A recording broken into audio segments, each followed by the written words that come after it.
మొన్న నేను చిన్న పనుండి పలాస అయితే వెళ్ళాను. అయితే ఒక ఆవిడ ఇద్దరు పిల్లల్ని పట్టుకుని రోడ్డు మీద నిల్చుంది ఆటో కోసం. ఆ ఇద్దరు పిల్లల్లో ఒక చిన్న బాబు వాళ్ళ అమ్మ చెయ్యి అయితే వదిలించుకోవడానికి ట్రై చేస్తున్నాడు, ఆడుకోవడానికి చూస్తున్నాడు. వాళ్ళ మమ్మీ ఏమో వెహికల్స్ వస్తున్నాయి కదా అని చెప్పి గట్టిగా పట్టేసుకుంది. ఒక చేయితో ఫోన్ మాట్లాడుతుంది. ఏ ఆటోలో అయితే కూర్చున్నానో అందులో ఒక డ్రైవర్, అందులో పక్కనున్న ఒక వ్యక్తి, వాళ్ళు ఫోన్ మైకంలో పిల్లల్ని కూడా వదిలేస్తున్నారు. ఇప్పుడు ఎక్కడ చూసినా ఇంతేని ఫోన్లు పట్టేసుకోవడం, ఫ్యాషన్ గా పిల్లల్ని విడిచిపెట్టేయడం అని చెప్పి. నేను వెనక్కి కూర్చున్నాను కదా, నాకు ఆ మాట వినిపించగానే చాలా కోపం వచ్చేసింది. పెళ్ళైనా ఏ పిల్లల్ని కూడా కావాలని చెప్పేసి చెయ్యి వదిలేసి రోడ్డు మీదకి వెళ్ళి నువ్వు బండికి గుద్దుకో అని చెప్పి ఎవరు కూడా అనరు. ఫోన్ మాట్లాడుతుందంటే ఏం అర్జెంట్ ఉంటే ఫోన్ మాట్లాడుతుందో ఇవన్నీ అర్థం చేసుకోకుండా సింపుల్ గా ఒక మాట అనేస్తారు.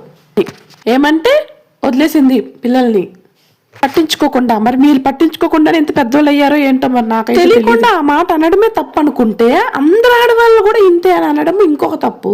పిల్లి కూడా కావాలని చెప్పి వాళ్ళ పిల్లల్ని అలాగ చేయదు. కాకపోతే అక్కడ సిచ్యువేషన్ మనం అర్థం చేసుకోవాలి. ఆటోలో ఊసిపోవట్లేదు అని చెప్పేసి ఆడవాళ్ళందరి కోసం అలా మాట్లాడుకోవడం కరెక్ట్ కాదు. నా విషయంలో కూడా మొన్న ఇలానే జరిగింది. నేను మా పాప అంగన్వాడికి పట్టుకెళ్ళేటప్పుడు కూడా సేమ్ ఇలానే పరిగెట్టింది ముందు నా చెయ్యి వదిలేసి. అప్పుడు కూడా ఒక అతను ఇలా అన్నాడు, నోరిచ్చాడు కదా అని చెప్పేసి ఏది పడితే అది మాట్లాడకూడదు ఆడవాళ్ళ గురించి.